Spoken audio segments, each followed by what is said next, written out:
Salut les voyageurs, c'est Lounès de Man Australia et aujourd'hui on se retrouve pour la vidéo interview de Manon sur son retour en Australie. Aujourd'hui, les rôles sont inversés, c'est Manon qui s'est interviewée et c'est moi qui interview. Ça y est, c'est parti.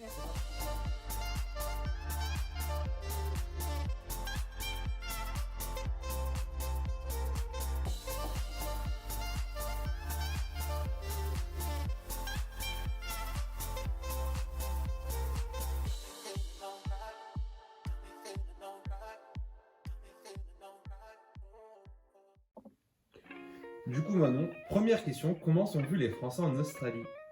Ça dépend de l'aventure de la personne, mais si je me base sur moi, ma propre aventure, je pense que les Français sont pas super bien vus en Australie, en tout cas à Sydney, pour être honnête. Si tu veux, j'ai une anecdote. Sur mon arrivée en Australie, quand j'ai commencé à chercher un logement, j'avais créé un profil sur une plateforme qui s'appelle Gumtree et sur flatmates.com.au.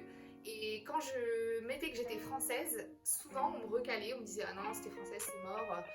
Parce qu'ils estiment que les Français sont sales et irrespectueux et voleurs.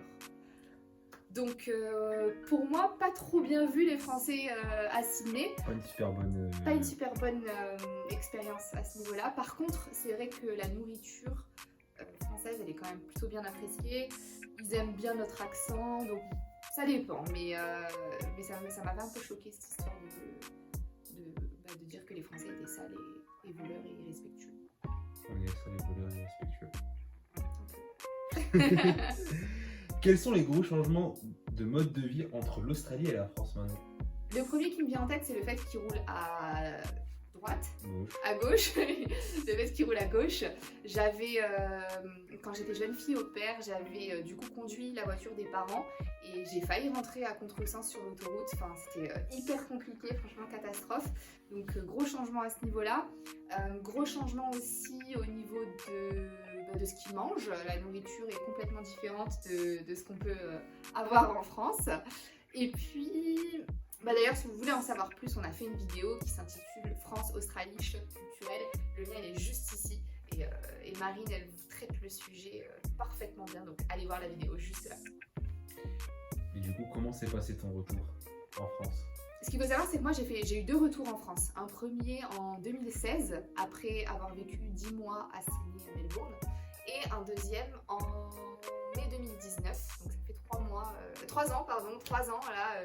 3 mois, j'aurais bien aimé. Non, ça fait déjà 3 ans que je suis rentrée. C'est un truc de fou, ça passe trop vite. Et pour répondre à ta question, le premier, je l'ai très mal vécu parce que c'était la première fois que je partais vivre à l'étranger, en tout cas aussi loin et aussi longtemps. Et j'étais très jeune, donc forcément, j'avais changé complètement. Et quand je suis rentrée, j'avais envie de raconter mon aventure à mes copines, à ma famille.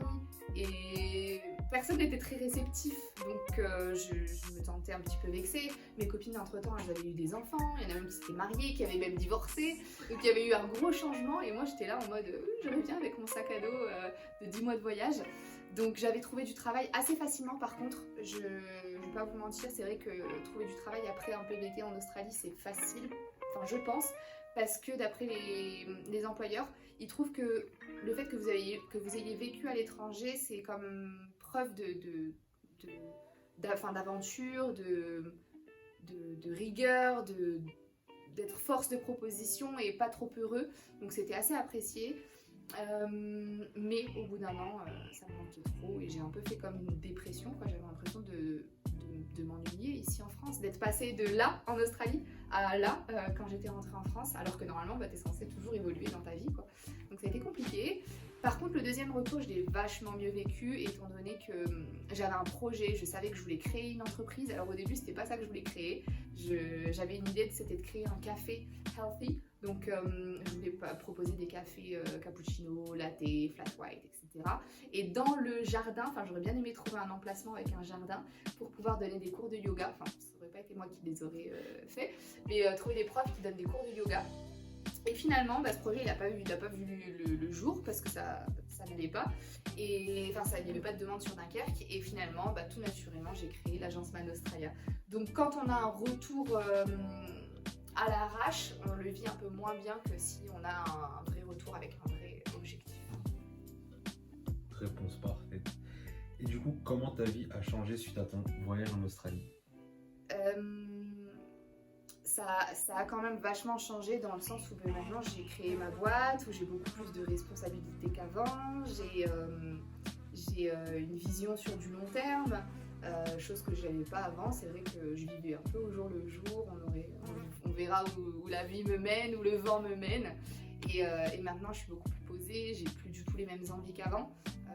Forcément j'ai mûri, j'ai bientôt 30 ans, alors que quand je suis partie en Australie j'avais 22 ou 23, 22 je crois. Donc ça a plus rien à voir quoi. Maintenant c'est une vie beaucoup plus posée, l'Australie me manque beaucoup, mais je me vois pas y retourner de façon définitive.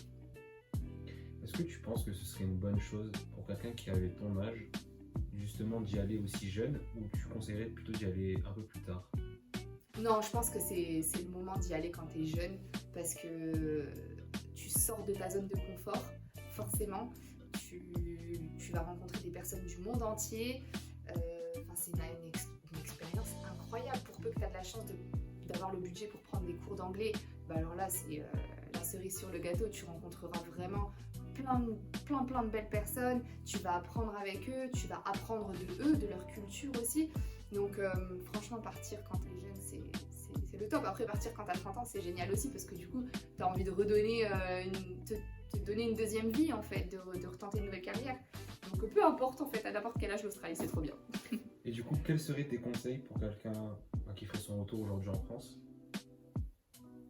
De s'organiser, de penser à l'après, de ne pas rentrer et de se dire on verra. Parce que si tu te dis on verra, tu risques comme moi de tomber un peu dans la dépression, parce que les choses vont pas se passer forcément comme tu t'y attendais, ça va pas être l'Australie, tu vas pas trouver du travail aussi facilement, tu vas pas te refaire des amitiés aussi facilement, les gens sont un peu plus dans la routine métro, boulot, dodo, donc c'est plus compliqué d'aller vers eux. Donc voilà, être accompagnée. D'ailleurs, je connais une fille qui s'appelle Magali qui accompagne très bien les personnes qui rentrent en France après une expatriation. Et franchement, je vous conseille de la contacter pour lui poser toutes ces questions, toutes vos questions. Soyez accompagnés et ayez un projet, en tout cas sur du court ou moyen terme, ce que vous rentrez en France. Merci Manon d'avoir répondu à toutes ces questions. De rien. Ce qu'on peut aussi dire, c'est que Manon ne s'est pas préparée à toutes ces questions. Elle les a fait vraiment directement, comme elle se ressentait. Et ça se voit, je pense. Ça se voit, ouais. Du coup, c'était nature peinture. J'espère que ça vous plaira. Et ça vient du cœur. Donc, à bientôt. À bientôt. What a wonderful